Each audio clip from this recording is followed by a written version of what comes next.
Here are 5 things you didn't know about Elagabalus, Rome's most scandalous teenage emperor. First, he seized power at just 14 years old through his grandmother's bloody coup in 218 AD, deceiving the army into believing he was the rightful heir.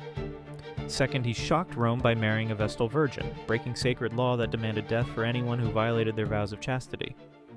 Third, he attempted to transition gender and married his male charioteer in a public ceremony, declaring himself empress and demanding to be called wife.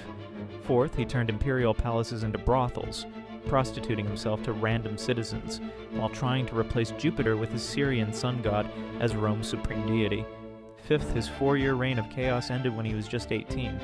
The Praetorian Guard assassinated him, mutilated his body, and threw it in the Tiber River, nearly destroying the empire's foundation forever.